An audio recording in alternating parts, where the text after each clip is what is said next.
नमस्कार साथियों, मन लोक के इस एपिसोड में आपका स्वागत है। मैं अमित कुमार, माइंड डीलर।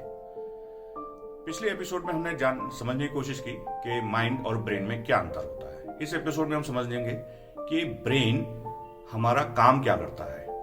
हालांकि ये सब्जेक्ट बहुत गहरा है, लेकिन इसको संक्षेप में एक मोटे मोटे तौर पे साधारण शब्दों में समझने की कोशिश करते हैं कि जैसे एक कंप्यूटर है, या ये कहें कि गाड़ी का कोई इंजन है, तो इंजन में अगर सब कुछ ठीक है और कंप्यूटर के अंदर अगर सीपीयू, जिसको सेंट्रल प्रोसेसिंग यूनिट हम बोलते हैं, अगर उसमें सब कुछ ठीक है तो हमें उसकी स्क्रीन पर, कंप्यूटर की स्क्रीन पर हमें सब कुछ ठीक नजर आता है।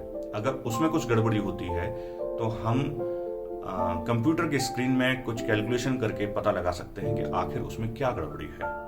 तो ऐसे ही जब हम दुखी हो रहे होते हैं, परेशान हो रहे होते हैं, तो जो साइंटिस्ट हैं, जो वैज्ञानिक हैं, वो ब्रेन को समझने की कोशिश करते हैं कि आखिर इसके न्यूरॉन्स कैसे काम कर रहे हैं। न्यूरॉन्स की हैबिट से पता लगेगा कि आप किस कारण से आप दुखी हो रहे हैं। लेकिन हमारा आज का, वर्तमान का जो साइंस है, वो अभी इतना भी विकसित नहीं हुआ है कि इस ब्रेन को पूरी तरह से समझ पाए।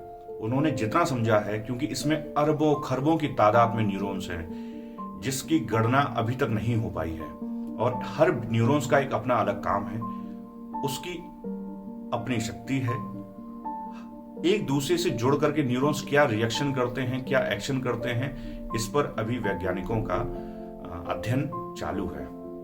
तो न्यूरॉन्स के अंदर जो जानकारियां होती हैं, उन जानकारियों के आधार पर हम किसी भी वस्तु को पहचानते हैं। तो ये काम, किसी भी चीज को, उसको देख करके ये कहना कि ये वस्तु अगर हम किसी लोहे की वस्तु को देखें तो हम कहेंगे हाँ ये लोहा है।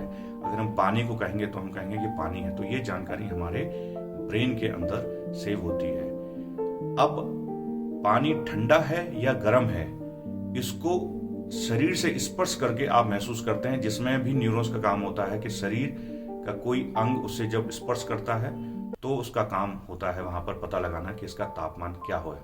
कुल मिला के ब्रेन को ये समझिए कि पांचों इंद्रियां, आंख, नाक, कान, त्वचा, इन सब से जो हम जानकारी इकट्ठा करते हैं, वो सभी जानकारी इस ब्रेन के अंदर इकट्ठा होती है। और इस ब्रेन की बनावट से हमें अंदर जो भी सुख दुख की अनुभूतियां होती हैं, परेशानी, खुशी, क्रोध, लोभ, मोह, सब जो आपके ये समझिए जो गतिविधियां हैं, ये सब न्यूरॉन्स का अपना खेल है। किसी के साथ रिएक्शन होना ही, या उसकी वायरिंग गड़बड़ाने से ही हमारे अपने अंदर जो है एक नकारात्मक हलचल पैदा होती है, या उसके अगर वायरिंग ठीक होती है तो एक सकारात्मक हलचल होती है। तो ये ब्रेन ही है जिसके कारण हम या तो दुखी होते हैं या सुखी होते हैं। इस ब्रेन को आप चाहे ट्रेंड कर सकते हैं, अपने हिसाब से ट्रेंड कर सकते हैं, ये आपके हाथ में है।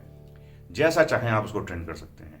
इसके लिए अगर आप कहें कि आध्यात्मिक भाषा में किसी ईश्वरीय कृपा की जरूरत है, तो मैं कहूंगा कि नहीं, यहां पर ईश्वरीय कृपा नहीं, आपकी मेहनत की जरूरत है।